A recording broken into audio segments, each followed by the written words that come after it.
माता रानी की जय। बहुत दिल के पास है, दिल में रखती हूँ। यहाँ आकर इतनी खुशी हो रही है, मैं कैसे बताऊं। आपसे माफी मांगना चाहती हूँ, आपने इतना इंतजार किया। मुझे दिल्ली में बताया गया कि बहुत बारिश है, बादल है, हेलीकॉप्टर नहीं आ पाएगा। यहाँ की फोटो भेजी, यहाँ तक पानी था। फिर 1-2 घंटे बाद कहा कि शायद मौसम साफ हो रहा है, तो मैंने कहा आने का प्रयास करते हैं। मुझे बिलावर भी जाना था, अभी मैं वहीं से आ रही हूँ। वहां हेलीकॉप्टर लैंड नहीं हो पाया। वहां पे भी आपकी तरह 5-6 घंटों से मेरा इंतजार कर रहे हैं लोग। मैं उनसे भी माफी मांगना चाहती हूँ और कहना चाहती हूँ कि चुनाव के बाद मैं प्रयास करूंगी कि मैं एक बार बिलावर जरूर आऊं, क्योंकि आप सबने इतना इंतजार किया। इसी तरह से आप यहाँ सुबह से बैठे हैं। नीरज जी बता रहे थे कि पानी भी नहीं पिला पाए क्योंकि सिक्योरिटी की कोई पाबंदी थी। तो मैं आपकी बहुत ही शुक्रगुजार हूँ, खास तौर से मेरी बहनें। आपका घर पे भी काम होगा, फिर भी आप यहाँ बैठी हैं, इंतजार कर रही हैं। आपका बहुत बहुत धन्यवाद। देखिए, एक जुड़ाव होता है राजनीतिक, एक पारिवारिक जुड़ाव होता है, एक ऐसा जुड़ाव होता है जो अपनी जमीन से होता है, जहां अपने परिवार के पुश्तों की पैदाइश है। वो एक अलग बात होती है, वो एक लगाव होता है जो शायद लफ्जों में बताया भी नहीं जा सकता। जम्मू कश्मीर से मेरे परिवार के सदस्यों का यही जुड़ाव है, यही लगाव है। मैं यहाँ आती हूँ तो आपकी शक्लें भी मेरे से मिलती जुलती हैं। काफी बार मैं देखती हूँ, गाड़ी से देखती हूँ या किसी से मिलती हूँ, कहती हूँ तो ऐसे लगता है कि मेरी बहन है। तो एक अलग जुड़ाव है। आपको शायद मालूम नहीं होगा, मेरी दादी इंदिरा जी की हत्या से 4-5 दिन पहले हम लोग घर पे बैठे थे। मैं 12 साल की थी, राहुल जी 14 साल के थे। अचानक दादी ने कहा, बड़ा दिल कर रहा है कश्मीर जाने का। जो चिनार के पेड़ हैं, पतझड़ के समय जो गिरते हैं, मैं उन्हें देखना चाहती हूँ। तो हम दोनों बच्चे थे, बहुत खुश हुए, चलो दादी के साथ कश्मीर चलेंगे। तो दादी हमें कश्मीर लाई। पहली बार मुझे खीर भवानी के मंदिर में ले गई। उसके बाद एक बड़े आध्यात्मिक गुरु थे उनके, पंडित लक्ष्मण जी, उनका आश्रम होता था श्रीनगर में, वो वहां गई। फिर हम दिल्ली आए। 3-4 दिन बाद ही उनकी हत्या हो गई, वो शहीद हो गई। तो अक्सर मुझे लगता है कि कैसा बुलावा था ये, कि एकदम अपनी हत्या से 4-5 दिन पहले अचानक बोली मुझे कश्मीर जाना है। ये अपनी धरती का बुलावा था।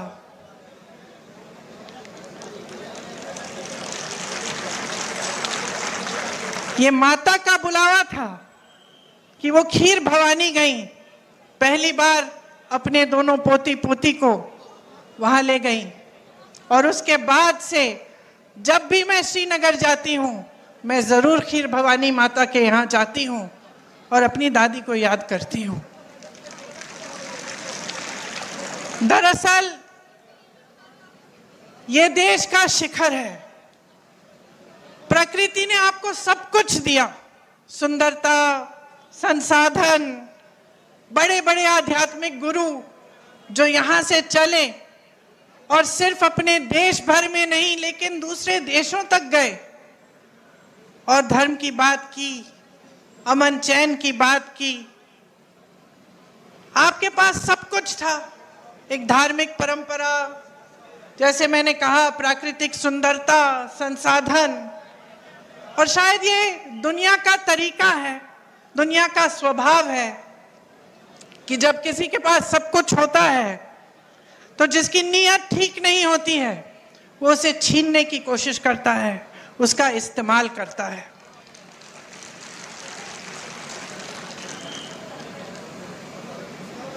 एक तरह से भाजपा के नेताओं ने जम्मू और कश्मीर को अपने राजनीतिक शतरंज का मोहरा बना दिया है। यहां के लिए नीतियां नहीं बनती, आपके लिए नीतियां नहीं बनती, आपके प्रति जो नीतियां बनती हैं वो देश में जज्बातों को उभारने के लिए, राजनीति करने के लिए बनाई जाती हैं। मैं मोदी जी का भाषण देख रही थी, यहां आ रही थी, मैंने सोचा देखूं मोदी जी क्या कह रहे हैं। शायद कटरा का भाषण था। भाषण को सुनते सुनते मुझे ऐसा लगा कि जनता अपने नेताओं से क्या चाहती है। थोड़ी ईमानदारी, कम से कम थोड़ी तो होनी चाहिए, थोड़ी सी सच्चाई, एक कर्मठता, एक गंभीरता कि जनता की क्या समस्याएं हैं, ये नेता समझ रहे हैं कि नहीं समझ रहे हैं। और मुझे उस मोदी जी के भाषण में लगा कि वो गंभीरता ही नहीं दिखी।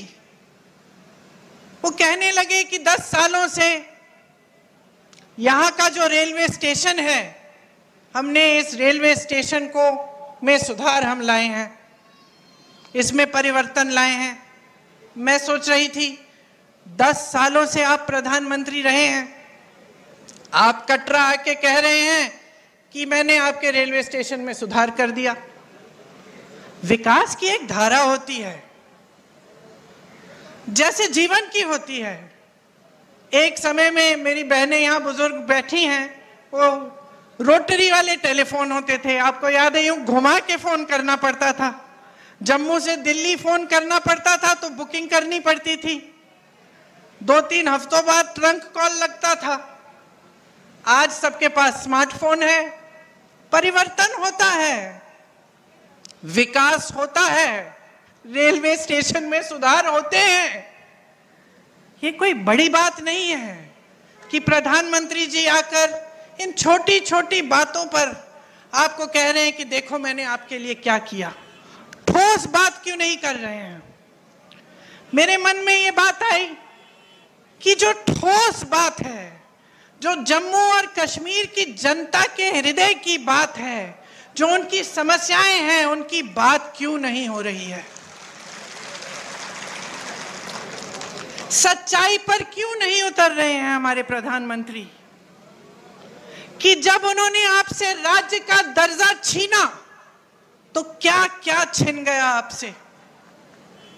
वो रेलवे स्टेशन की बात करने से नहीं मिलेगा आपको वापस। वो ये कहने से कि मैंने जम्मू में आईफल टावर जैसा एक ब्रिज बनाया है, वो आपको वापस नहीं मिलेगा। वो आपका हक था और उस हक के जरिए आपको बहुत कुछ मिलता था। अपने जमीन पर हक, रोजगार पर हक, छोटे कारोबारों को मजबूत बनाने का हक, जो सारा आज आपसे छिन गया है। एक एलजी हैं जो पूरा अपने हिसाब से, अपनी मनमानी से राज कर रहे हैं। एक लूट का राज स्थापित किया है, रिमोट वाला राज स्थापित किया है। आपको अपने हक नहीं मिल रहे हैं इस राज्य में। आपकी जमीनें लैंड बैंक बन रही हैं। किसके लिए? आपके लिए, बड़े बड़े उद्योगपतियों के लिए, जो मोदी जी पूरे देश भर में स्थापित कर चुके हैं कि कुछ गिने चुने उद्योगपतियों को सब कुछ मिलेगा। वही आज जम्मू और कश्मीर में हो रहा है। यहाँ रिलायंस के रिटेल स्टोर खुल रहे हैं, लेकिन ये जो छोटी छोटी दुकानें हैं, जो आपकी दुकानें हैं, आपके छोटे बिजनेस हैं, उनको मारा जा रहा है। पहले नोटबंदी, फिर जीएसटी, और आज बड़ी बड़े रिटेल वाले जो उद्योगपति हैं आपके बिजनेस को छीन रहे हैं और आप कुछ कर नहीं पा रहे हैं क्योंकि आपकी अपनी सरकार नहीं है। नौकरियों का हक आपको मिलना चाहिए। यहाँ तमाम नौजवान खड़े हैं, मेरी बहनें मेहनत करके परिश्रम करके बड़ा करती हूँ। मैं 52 साल की हूँ, मेरा बेटा 24 साल का है, मेरी बेटी 22 साल की है। क्या चाहते हैं हम अपने बच्चों के लिए? एक उज्जवल भविष्य चाहते हैं, कुछ बड़ी शान शोहरत पैसा सत्ता नहीं। हम चाहते हैं कि खुश रहें, ईमानदारी से अपना काम करें और अपनी कमाई कर लें, अपने पैरों पे खड़े हो जाएं। ये आप भी चाहते हैं, इस मंच पे बैठे सारे नेता भी यही चाहते हैं। तो ये हक आपसे छीना क्यों जा रहा है? आज रोजगार के मामले में जम्मू और कश्मीर इतना पीछे क्यों पड़ गया है? इतनी बेरोजगारी क्यों है? आप परवरिश करते हैं अपने बच्चों की, मेहनत करते हैं, उनको पढ़ाते हैं लिखाते हैं। बच्चा भर्ती का पेपर देता है, पेपर लीक हो जाता है, पेपर दे भी देता है, मार्क्स भी आ जाते हैं, भर्ती नहीं होती। घोटाले पे घोटाले होते हैं। ऐसे बच्चे हैं जो 27-28 साल के हो जाते हैं, 30 साल की उम्र के हो जाते हैं नौकरी की इंतजार में। उनको खुद नहीं पता होता कि जब हमने भर्ती का इम्तिहान दे दिया है, हम पास भी हो गए हैं, तो क्या हम इंतजार करें? हो सकता है 6 महीने में नौकरी मिल जाएगी, हो सकता है 2-3 महीनों में नौकरी मिल जाएगी। तो बेचारे इंतजार करते रहते हैं, सोचते हैं कहीं और लग जाएंगे तो ये भर्ती निकल जाएगी तो हम रह जाएंगे। और इस तरह करके साल पे साल गवा देते हैं, अपनी जवानी गवा देते हैं। बच्चों की शादी नहीं होती, जब रिश्ता लेके जाते हैं कहते हैं कि भाई नौकरी नहीं है, रिश्ते नहीं पक्के होते। तो इस तरह से कैसे आगे बढ़ेंगे हम? आपके एलजी बाहरी हैं, साफ तमाम जितनी भी पॉलिसियां, जितनी भी नीतियां बन रही हैं बाहर वालों के लिए बन रही हैं। 450 मिनरल के जो ब्लॉक हैं उनमें से 200 के ठेके बाहर के लोगों को दिए हैं।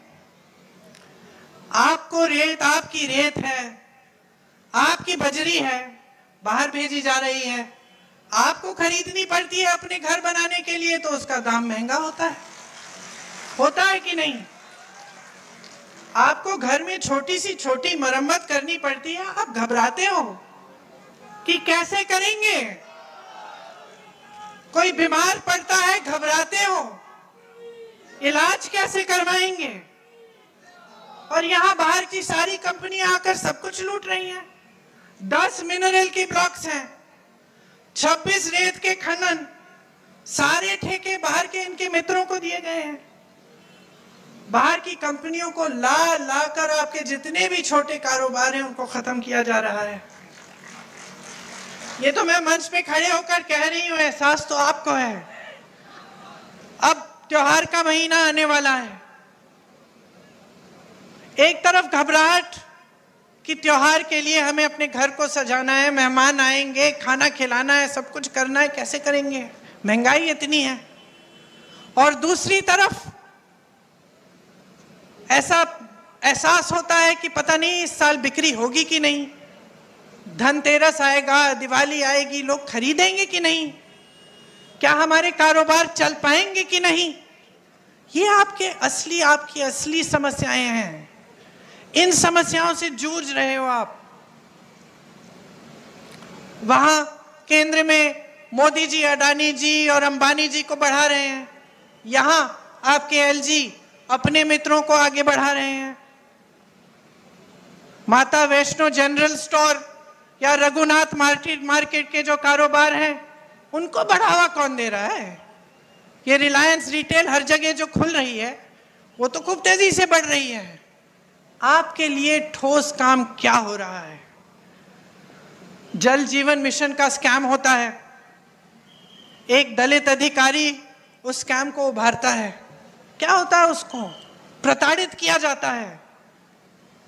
मैंने ईमानदारी की बात की, सच्चाई की बात की, नेता से उम्मीद की बात की। यह उम्मीद होती है ना कि अगर कोई अधिकारी ईमानदारी से बता दे कि भाई ये स्कैम हो रहा है, करोड़ों लूटे जा रहे हैं, तो आप उसका संरक्षण करें, उस स्कैम की जांच करें, उल्टा उसे प्रताड़ित किया जाता है। क्या यही हमारी परंपरा बन गई है? क्या आज यही उम्मीद होनी चाहिए हमें अपने नेताओं से? आप सोचिए, आज भयंकर बेरोजगारी है। यहां जम्मू में 65% सरकारी पद खाली हैं। आप यहां बेरोजगार खड़े हो, नौजवान, हाथ उठाकर अगर मैं पूछूं कि किस किस को सरकारी नौकरी मिली है, आप सब बोलेंगे नहीं मिली है। अभी जो चुनाव खत्म हुआ उसमें हमने जब हम पूरे देश भर में घूमे, जहां जहां गए हमने पूछा भाई हाथ उठाओ, किस किस को रोजगार मिला है? एक हाथ नहीं उठता था। 10,000, 20,000, 50,000 की भीड़ में एक हाथ नहीं उठ रहा था। उल्टा क्या दिया जाता है आपको? नौजवानों को अग्निवीर जैसी स्कीम। ये हमारे जवान खड़े हैं, देश के लिए जीवन देने के लिए तैयार हैं। जब ये आते हैं हमारी सुरक्षा करने के लिए, जब सरहद पे खड़े होने जाते हैं, तो मन में ये रखते हैं कि हम एक दिन शहीद हो सकते हैं इस धरती के लिए, और आप अग्निवीर लाते हैं कि बच्चा जाएगा, सरहद पे खड़ा होगा, सुरक्षा करेगा हमारे देश की, लेकिन शहीद हो जाएगा तो उसको कुछ नहीं मिलेगा, उसके माँ बाप को पेंशन तक नहीं मिलेगा। और इसके लिए हम सारे विपक्षी दल लड़ रहे हैं, बार बार इन मुद्दों को उठाते हैं, लेकिन इतना अहंकार है इस सरकार में, हमारे प्रधानमंत्री जी ने, कि वो जानते हुए कि ये गलत स्कीम है, जानते हुए कि ये नौजवानों के लिए ठीक नहीं है, वो पीछे नहीं हटते। वो कहते नहीं है कि ठीक है, गलती हो गई, गलत स्कीम ले आए, हम इसको सुधार देते हैं। जहां आपको आर्मी में, फोर्सेस में रोजगार का मौका मिलता था, वो टूट गया है, आज नहीं मिलता है।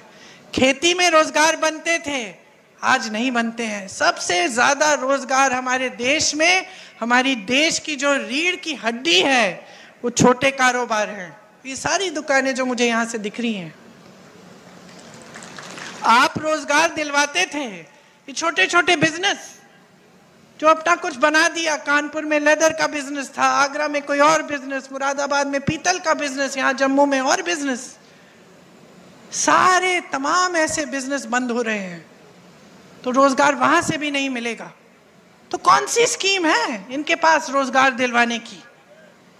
सिर्फ स्कैम, पेपर लीक, अग्निवीर जैसे फिजूल की स्कीमें।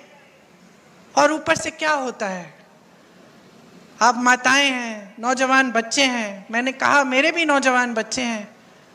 जब बच्चे में ये नाउम्मीद हो जाती है कि मेरे भविष्य में कुछ नहीं है, मैं कमा नहीं पा रहा हूं, घर पे बैठा रहता है, तब ड्रग्स फैलते हैं। चिट्टा कितना फैल गया है जम्मू कश्मीर में, कोई बात भी करता है इसके बारे में? ये सारे भाजपा के नेता जो आते हैं, वोट मांगने के लिए आते हैं, आपकी सच्चाई की बात करते हैं क्यों नहीं करते हैं? क्योंकि वो जानते हैं कि इसकी जड़ क्या है। जड़ बेरोजगारी है, बेकारी है। अगर बच्चे को आप नौकरी देंगे, सुबह से शाम तक काम करेगा, थका हुआ घर आएगा, तो कहाँ इधर उधर देखेगा? लेकिन बेचारा बेरोजगार, बेकार पड़ा रहता है, जो ड्रग की माफियाएं हैं उसके लिए शिकार बन जाता है। तो पूरे समाज में, पूरे देश में, पूरे समाज में, खास तौर से यहाँ जम्मू में, कश्मीर में ये सब फैल रहा है, और इसके बारे में आपके नेता बात भी नहीं करते हैं। आप टोल टैक्स दीजिए, आप स्मार्ट मीटर लगवाइए अपने घरों में, बताइए 10 गुना आपके बिल आते हैं, कोई पूछता है? आप जहां भी जाएंगे आपको टैक्स, प्रॉपर्टी टैक्स लगा दी है जो पहले नहीं थी, टोल टैक्स बढ़ा दी है, जगह जगह टोल लगा दिए हैं। स्मार्ट मीटर आप तो जानते ही हैं, आपकी आवाज से पता चल रहा है मुझे कि कितना असर पड़ रहा है आपके जीवन पे। तो आपकी जमीनें छीनेंगे, आपसे टैक्स लेंगे, चाहे प्रॉपर्टी की हो, टोल की हो, कुछ भी हो। ऊपर से जो काम कराने पड़ते हैं आपको रिश्वत देनी पड़ती है। तो कहां के रह गए हैं आप? आपकी सुनवाई भी है इनकी सरकार में। आतंकवादी हमले कुछ कम नहीं हुए इनके राज में। यहां पे एक आंकड़ा है मेरे पास, 683 आतंकवादी हमलों में तकरीबन 260 जवान और 170 आम जनता की जानें गई हैं। तो ये भी बात नहीं है कि आतंकवाद कम हो रहा है। 150 सालों से चली आ रही जो दरबार कूच थी उसको भी इन्होंने खत्म कर दिया। एक परंपरा थी, आपको मालूम है, वो आपका गौरव था, उसको भी खत्म कर दिया। तो ये है आपका नया जम्मू कश्मीर। राज्य का दर्जा आपसे छीना। आपसे जब छीना गया तो आपको क्या क्या बताया गया कि इससे बड़ा फायदा होगा आपका। क्या फायदा हुआ मैं जानना चाहती हूँ। मैं जानना चाहती हूँ आप में से कोई मुझे बताए क्या फायदा हुआ।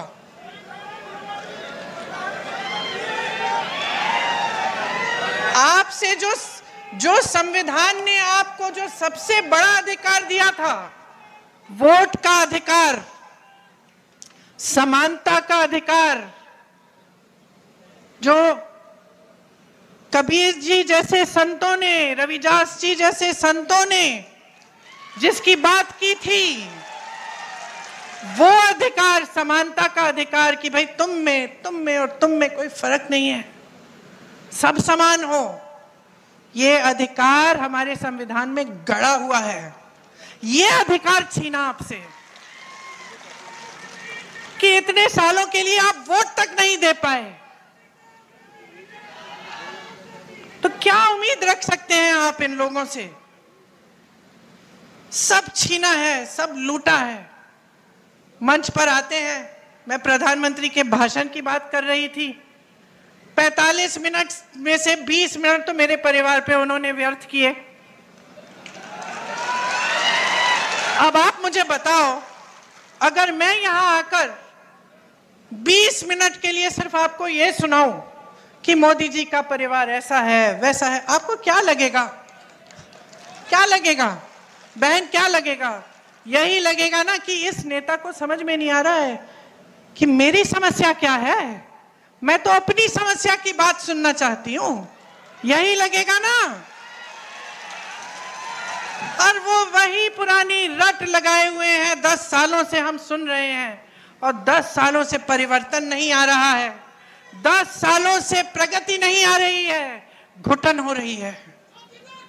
खास तौर से यहां जम्मू और कश्मीर में घुटन हो रही है, भविष्य नहीं दिख रहा है आपको। तो मैं आपसे क्या कहने आई हूं, पहचानिए, सच्चाई को पहचानिए।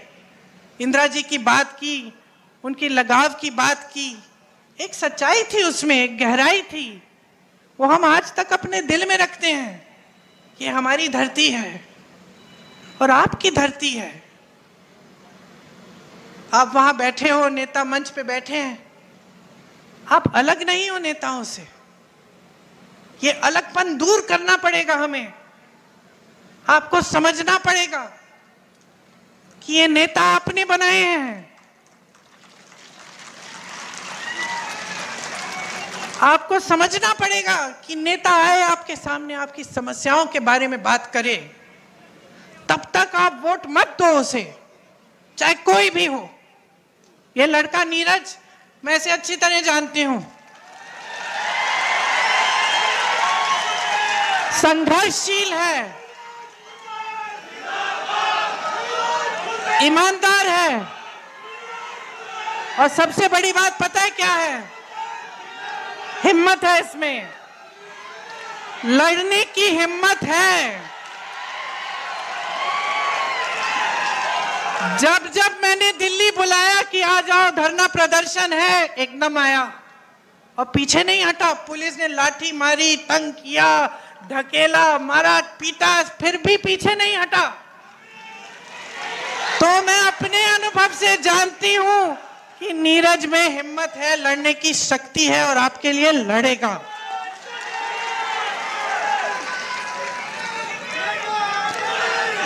यहाँ की जो आपकी परंपरा है, महाराजा हरि सिंह जी की जो परंपरा थी, उन्होंने क्या किया? स्वास्थ्य की सुविधाएं देने की कोशिश की, पाठशालाएं बनाई। ये आपकी परंपरा है, सेवा की परंपरा है कि एक राजा भी सबसे पहले सेवा करते थे। ये जम्मू की परंपरा है और ये परंपरा नीरज के हृदय में बसी हुई परंपरा है।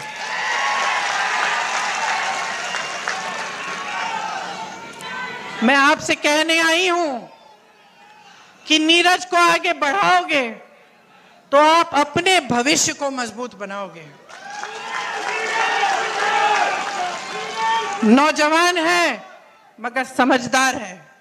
इसमें वो विवेक है जो हर नेता में होना चाहिए कि जनता सर्वोपरि है, मेरे से बड़ी है, ये समझते हैं। चुनाव के संदर्भ में यहां आई हूं तो मैं आपको यह भी बताना चाहती हूं कि कांग्रेस पार्टी का एक विजन है, एक नजरिया है आपके लिए, आपके भविष्य के लिए। हम आपके राज्य का जो दर्जा है वो आपको वापस देना चाहते हैं। मुझे हंसी आई, देश के गृह मंत्री जी ने एक भाषण दिया यहां आकर कि भाई राज्य का दर्जा वापस चाहिए तो हमें वोट देना पड़ेगा। अरे जब छीना आपने है, ये तो वही बात हुई कि घर के अंदर चोर आया, आपका टीवी लेके चले गया और फिर चोर कहता है कि टीवी वापस चाहिए तो भाई मेरे से पूछो। वही बात हुई ना, लिया आपने, अब कह रहे कि वोट नहीं दोगे तो हम देंगे। अब हम ही दे सकते हैं और कोई दे ही नहीं सकता आपको। समझ लीजिए क्या चाल चली जा रही है आपके साथ। तो कांग्रेस पार्टी चाहती है कि एकदम हमारी सरकार आएगी तो हम आपको राज्य का दर्जा वापस देंगे। 150 साल पुरानी जो दरबार कूच की जो परंपरा है वो फिर से शुरू की जाएगी। आपके रोजगार, आपकी जमीन को हम सुरक्षित करेंगे। हम सुरक्षित रखना चाहते हैं। हम चाहते हैं कि आपके रोजगार का हक, आपका जमीन का जो हक है वो आपके हाथों में वापस जाए। जहां जहां कांग्रेस की सरकारें आज है प्रदेशों में, वहां हमारा ये पूरा प्रयास है। हम पेपर लीक के लिए एक जॉब कैलेंडर निकालना चाहते हैं और सख्त से सख्त कार्रवाई करना चाहते हैं अगर कोई पेपर लीक हो, ताकि जॉब कब मिलेगा, पेपर कब होगा, रिजल्ट कब आएगा, ये सब पहले से निर्धारित हो। और इसके साथ कोई इधर उधर करने की कोशिश करे अधिकारी तो उस पर सख्त कार्रवाई हो। खाली पड़े 1 लाख पदों को हम एकदम भरना चाहते हैं। बेरोजगार युवाओं को प्रति माह 3,500 रुपए हम देना चाहते हैं ताकि उनका थोड़ा आत्मविश्वास बने, अपने पैरों पे खड़े होने का कम से कम मौका तो मिले। घर की मुखिया महिला जो है उनको हर महीने 3,000 रुपए हम सम्मान राशि देना चाहते हैं। ये जहां जहां हमारे प्रदेश हैं वहां ये काम हम कर रहे हैं। 25 लाख तक स्वास्थ्य बीमा हम निकलवाएंगे। आज हमारे प्रदेशों में ये काम हो रहा है और राजस्थान में जब हमारी सरकार थी तो हमने किया और उससे बहुत लाभ हुआ लोगों का। कैंसर के पेशेंट्स का, जो बड़ी बड़ी बीमारियां होती हैं, बड़ी बड़ी सर्जरियां करनी पड़ती हैं, वो लगभग मुफ्त हो गई क्योंकि 25 लाख तक आपका बीमा था। ये स्मार्ट मीटर्स इंस्टॉल करने पर रोक लगेगी। घरेलू और कमर्शियल उपभोक्ताओं के जो पेंडिंग बिल हैं वो हम माफ करवाएंगे।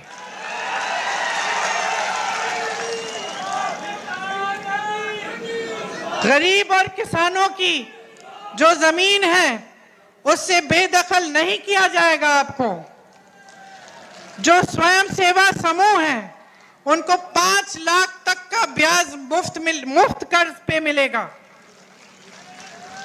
ओबीसी को संविधान के अनुसार अपना पूरा हक मिलेगा। मनमोहन सिंह जी के समय कश्मीरी पंडित भाइयों और बहनों के लिए शुरू हुई जो रिहैबिलिटेशन पॉलिसी थी उसे दोबारा हम शुरू करवाएंगे। देखिए, यहां आकर बड़ी बड़ी बातें करना आसान है। आपने तो बहुत नेताओं की सुनी होंगी बातें। एक विश्वास की बात होती है, प्रमाण की बात होती है कि ये जो कह रहे हैं कहीं पे इन्होंने किया भी है।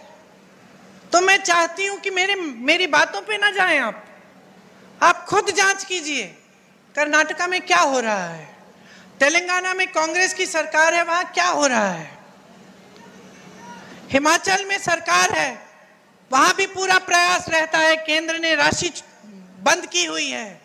जो आपदा को उनको जो राष्ट्रीय आपदा घोषित करना था उन्होंने किया नहीं। उसकी वजह से हिमाचल में दिक्कत जरूर है, लेकिन जहां जहां हमारी सरकारें हैं वहां वहां हमारा प्रयास पूरा है कि जनता के लिए सरकार चले, कि जनता का पैसा जनता के हाथों में वापस दिया जाए, जनता का हक जनता के हाथों में हो। और यही हमारा यहाँ जम्मू और कश्मीर में प्रयास रहेगा। ये मेरा वादा है आपसे। और मैं एक बार फिर से आपको धन्यवाद देती हूँ कि आपने इतनी ध्यान से मेरी बातों को सुना, वो भी इतना इंतज़ार करने के बाद। बहुत ही शुक्रगुजार हूँ। आप सबको बहुत बहुत धन्यवाद। और जल्द ही श्राद्ध खत्म होने वाले हैं, नवरात्रि शुरू होंगी, त्योहार आएंगे, उसके लिए बहुत बहुत शुभकामनाएं। आप सब भाई बहन हैं हमारे, आपके बच्चे फूले फले, यही हमारी उम्मीद भी रहेगी। धन्यवाद। जय हिंद।